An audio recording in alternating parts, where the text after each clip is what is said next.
오늘은 시편 94편 말씀이 되겠습니다.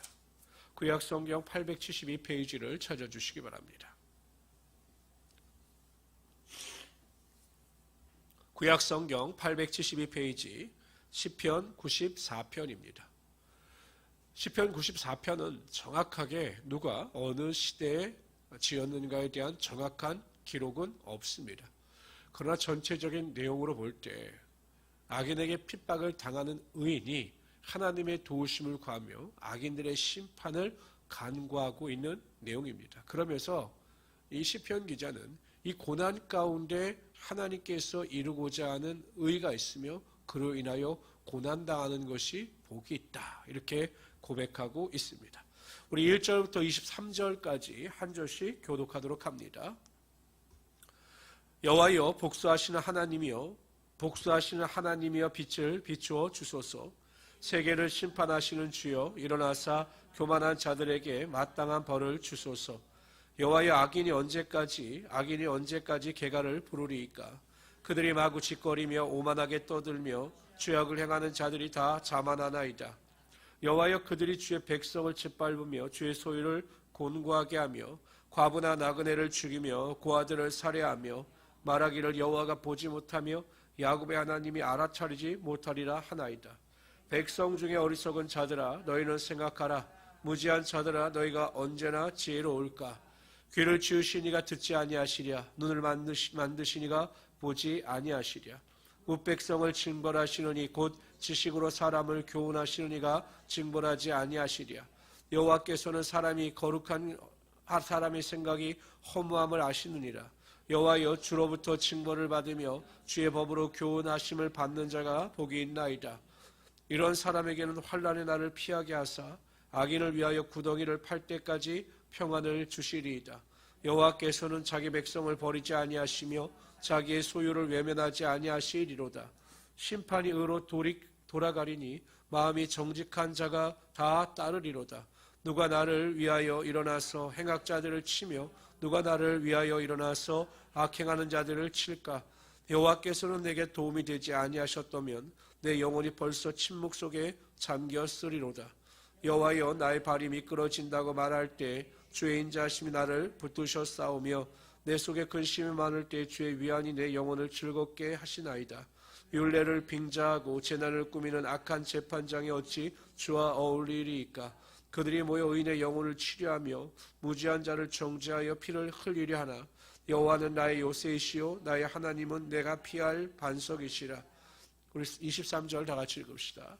그들의 죄악을 그들에게 되돌리시며 그들의 악으로 말미암아 그들을 끊으시리니 여호와 우리 하나님이 그들을 끊으시리로다. 아멘. 고난 가운데, 핍박 가운데, 악인의 핍박 가운데 시편 기자는 12절에서 이렇게 고백합니다. 여호와여, 주로부터 징벌을 받으며 주의 법으로 교훈하심을 받는 자가 복이 있나니. 하나님으로부터 징계를 받는 것이 복이 있다, 이렇게 고백하고 있습니다. 아마 이 시편을 지은 시편 기자는 지금 자신이 당하는 고난과 심판이 자신의 혹은 민족의 죄로부터 비롯된 것이다 라고 생각하고 있는 것으로 보입니다. 즉 자신들이 당하는 이 징계는 악한 자들의 징계일 뿐만 아니라 하나님께서 그들을 통하여 자신들을 징계하는 것이다 라고 생각을 한 것입니다.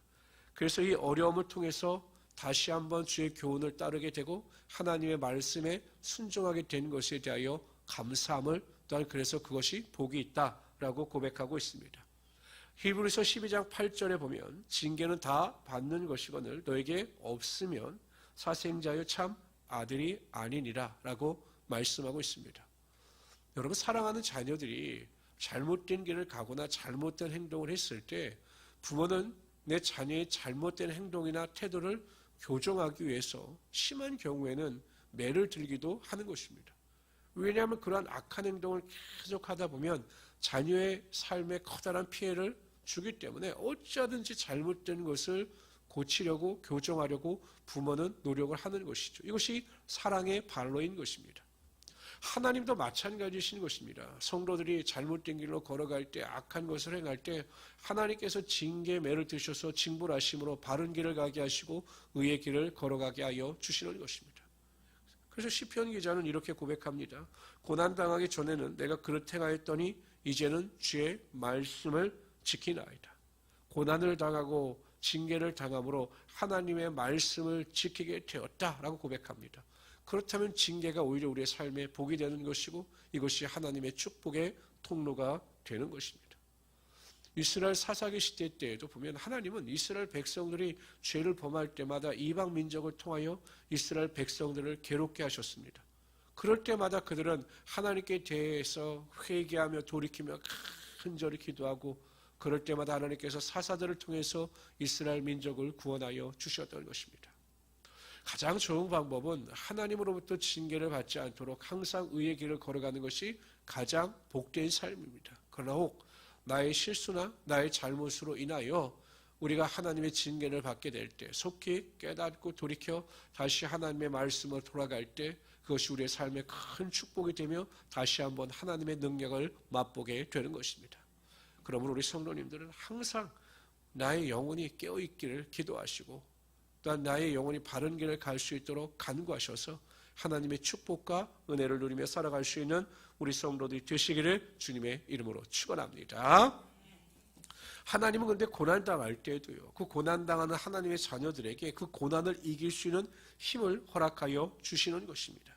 13절에 보면 이런 사람에게는 환난의 날을 피하게 하사 악인을 위하여 구덩이를 팔 때까지, 즉 악인이 심판을 받을 때까지 평안을 주시리이다 라고 말씀하셨습니다.